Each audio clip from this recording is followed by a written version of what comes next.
تخيل تنزل تحت البحر 100 متر، 500 متر، 1000 متر، النور يختفي والضغط يزيد والحرارة تنخفض، وفجأة عيون بتلمع في الظلام. الحقيقة الصادمة، احنا اكتشفنا أقل من 20% من أعماق البحار، يعني 80% عالم مجهول بالكامل. أول كائن ممكن تلاقيه لو نزلت في أعماق البحار سمكة الصياد. شكلها مرعب، أسنان طويلة حادة وجسم أسود، وفي دماغها ضوء بيطلع زي إيدة صغيرة. الضوء ده مش للزينة، ده طعم.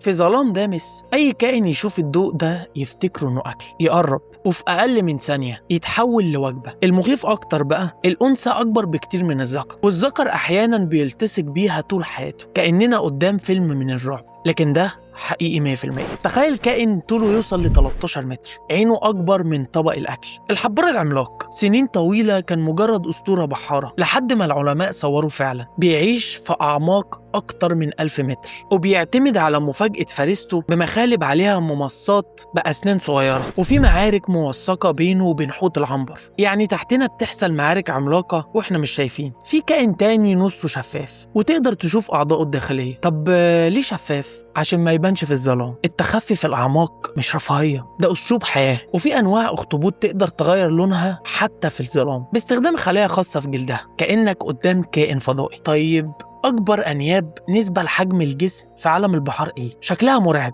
لكن حجمها صغير جدا. المشكلة إن الضغط هناك ممكن يسحق أي إنسان فورا. يعني إحنا مش بس قدام كائنات خطيرة، إحنا في بيئة قاتلة أصلا. أعمق نقطة في المحيط وهو خندق ماريانا، عمقه حوالي 11,000 متر. الضغط هناك يساوي 1000 مرة الضغط الجوي اللي إحنا عايشين فيه، 1000 مرة، ومع ذلك في حياة. علماء لقوا كائنات دقيقة وأسماك صغيرة، والسؤال الحقيقي، لو في كائنات عملاقة هناك، هو احنا أصلا نقدر نوصل لها، ولا في أسرار أكبر بكتير لسه مستخبية تحت طبقات الظلام؟ فكر فيها لحظة كده. احنا بنبص للفضاء ونحلم إننا نكتشف كواكب جديدة، واللي تحت رجلينا في نفس أرضنا مش عارفين نوصل له، في عالم أغرب من الخيال. السؤال ليك بقى، لو عرضوا عليك تنزل رحلة لأعماق 1000 متر، توافق ولا تقول لأ؟ اكتب لي في الكومنتات. والفيديو الجاي هيكون عن حيوانات انقرضت بسبب البشر، وقصص هتصدمك فعلا.